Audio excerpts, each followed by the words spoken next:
We live in an age when it seems that there's a crisis of trust in our culture. It seems that we are very uncertain of our institutions and the people who make them up and what their motivations might be. And indeed, the research backs that up.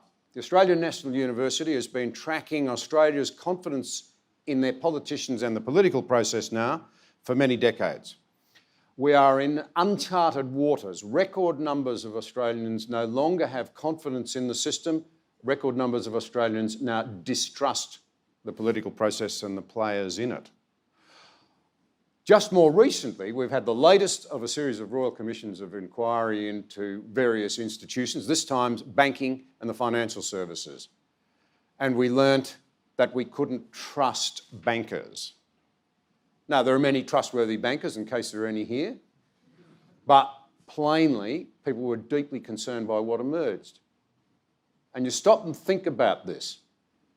When people are in relationships of trust, harmony and progress can be made. When it breaks down,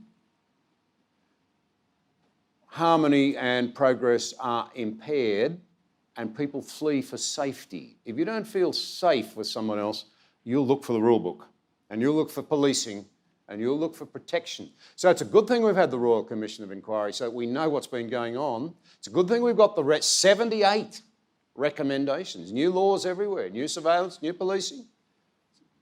But it's a tragedy that it was necessary in the first place, that people have not been doing what they should have been doing without coercion. So now we've got a great big battle as to how to resolve these things. You see, the law-based approach. But Jordan, you've said something quite different. In the midst of all of this, what you have said is that the redemption of the world is not political, it happens at the level of the individual. That's not what we hear in the media every night there's a new scandal. We need more rules, we need more policing, we need more surveillance, we need a different party in power. You're not saying that. You're saying it comes back to the individual. Well, the first question is, do you want that? I mean, do you want a state with more regulatory power? Do you want a state with more surveillance? I mean, first of all, why would you think that that would be trustworthy when all the evidence suggests in the past that as a state expands its surveillance power, it actually becomes less trustworthy rather than more? And why would you might think, well, I certainly want someone looking into your affairs, but I don't want anybody looking into mine. Well, good luck with that, because, to the degree that I have elect someone to look into your affairs, they're bloody well going to be looking into mine as well. And that just doesn't strike me as a particularly positive development. Practically, because I don't believe it'll work. I don't think surveillance states do make people more honest. I think all the evidence is the opposite. And then I would say from the individual perspective, it's like, I believe that what we got fundamentally right in the West, because there is a number of things we got fundamentally right, even though we don't like to admit that anymore, is that the ultimate moral responsibility for the state relies on you. It relies on your moral integrity. And it's not that hard to think that through. It's like, well, first of all, you have the right and the responsibility to vote. And we could say, well, that's not exactly given to you by the state. It's something that exists in some sense outside and before the state. It's part and parcel of your intrinsic value.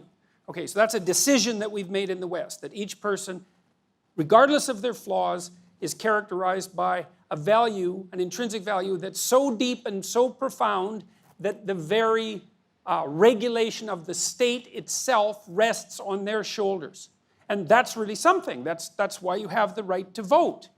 And that's worth thinking about. The first question is, well, do you think that's a good idea or not? Like, do you believe that we are, in fact, sovereign individuals? And then, well, let's assume that you believe that we are. because the alternative is some sort of autocracy, right? It's some sort of tyranny. It's the parsing off of that sovereignty to a bureaucracy or to some arbitrary form of leadership. And maybe you can believe in that, and you'd like a strong leader, and fine, but you want to think that through. Because if it's not that, then it's you.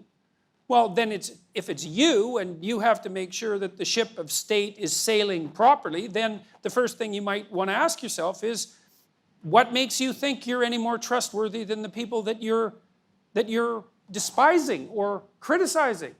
I mean, if you are, well, more power to you, but it isn't self-evident that you are, and my suspicions are that it's not even self-evident to you that you are, because it's a very rare person that you come across. If you talk to them with any degree of seriousness, they're able to lay out a whole litany of ways they fall short of their own values, not values that other people are putting on them, certainly that as well. And they can name innumerable ways that not only are they not doing what they should be doing, so they're falling short of the mark in that way, but they're doing all sorts of things that they definitely shouldn't be doing, and they know it. It's like, well, we're going to put that right or not? And my sense is, I wrote a rule in my book, put your house in perfect order before you complain about the world, before you criticize the world. Well, what's the idea? It's like, well, you're the sovereign, man.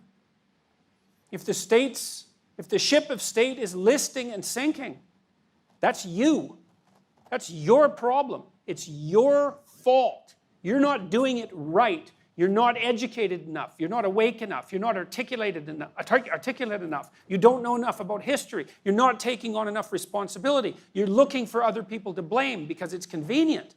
And that's kind of understandable because it's the dispersal of responsibility. Who wants all that responsibility? But there's a huge price to be paid for it. The first price that you pay for it is, well, there goes the adventure of your life.